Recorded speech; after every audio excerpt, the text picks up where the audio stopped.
Right now, I'm really curious and wondering, what is your biggest challenge when finding scholarships? So I'm going to put this poll up, and feel free to vote on that. It would be interesting to find out any of the results. So I'm going to have a look at some of the questions that are being asked, and let's go through them. We have a question here. Do people that cannot contribute any money necessarily have a higher chance of receiving a bursary, or is it based on individual circumstances?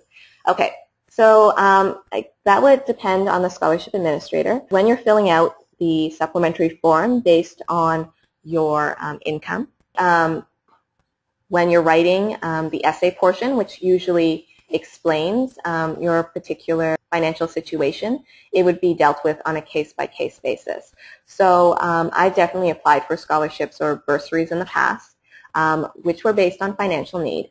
And often what I would have to do was fill out a supplementary form, and in the essay portion I would have to explain something like, trying to remember one of the questions, but what my experience was in the community, and also in a second paragraph. So basically it was a two-parter essay. In the first part I would have to explain something based on community experience, for example, and then in the second part I had to explain a bit about my financial situation. So I had to pay, like personally for myself, I had to pay all of my my finances on my own. So I did get some help from through student loans, but also some help through bursaries, and I also worked part-time as well. I did a lot of volunteer work and everything, so I gave back to my community as well as putting some time towards my school and towards a job as well. So just because you have, you don't necessarily contribute a lot of money towards your education because you're not able to, doesn't necessarily mean that you have a higher chance of receiving a bursary. Definitely there are other factors that are involved, but the main factor for a bursary is financial need.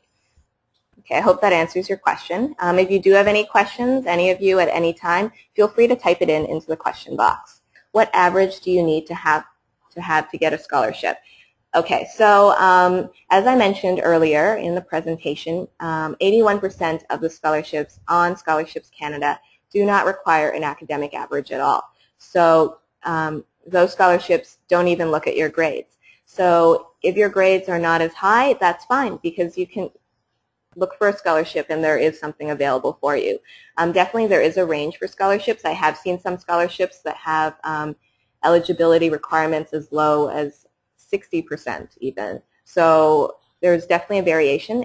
Again, it would depend on the school that you go to, because some schools may have certain scholarships reserved for certain students at a higher GPA bracket. So they may have scholarships only for students with an 80 and above average. Some of them I have seen at 60 even, or 70, 75.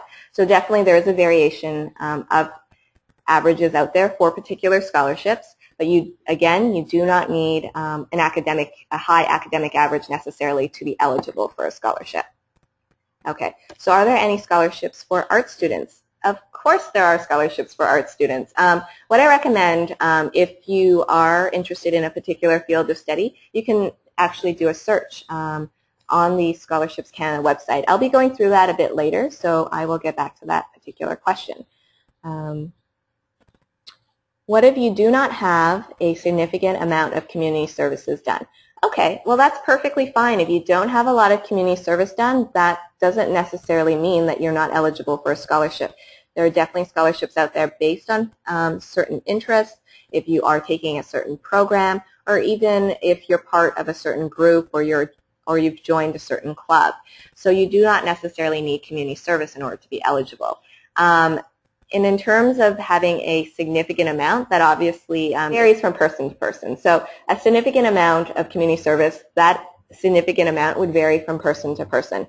So definitely, if you do have any volunteer experience at all, you can speak with teachers or guidance counselors and see how perhaps they can write you a reference letter. That is definitely one of the items that some scholarships do require, is that you prove your community service or work that's done through reference letters. Other people can support you through that. So if there's anything that you've done, if you look at your volunteer experience and go through that list and write down your accomplishments, that's generally enough to even support any of your achievements. So if you volunteered for a particular organization, I did some work with an organization here in Toronto, Ontario, and it was a literacy program. So what I did was on a weekly basis, I would go in for a few hours every week and teach adults and children with low levels of literacy. And that's one way I gave back to the community. It wasn't exactly a large role per se, but that's definitely something that I found valuable. And that's something I was able to write about in my scholarship and bursary applications. So something to consider. Okay, there are a few more questions here, and we will get to them in the second break. But right now I'm going to go back to our poll question and continue.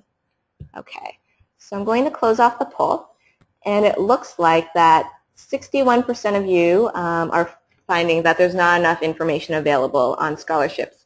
Interesting, because yesterday's session there was about 71% who found that not enough information was available. But it's interesting that there's also difficulties, that you're finding difficulties with writing scholarship applications and missed deadlines. So with missed deadlines specifically, we do offer a service called Scholarship Alerts, which you can opt into. Basically, what happens with that is that when you opt into the service, you receive an email every 40 days when a scholarship is reaching that particular deadline. And in terms of writing scholarship applications, we did have a webinar last month on writing scholarship applications, and we are looking to offer it again sometime in the new year. I'm currently working on a new webinar schedule, so keep your eye out on that. And if you have any feedback on any of our webinars, if you'd like to see any of them again, then please let us know, and we will consider putting it into our new schedule.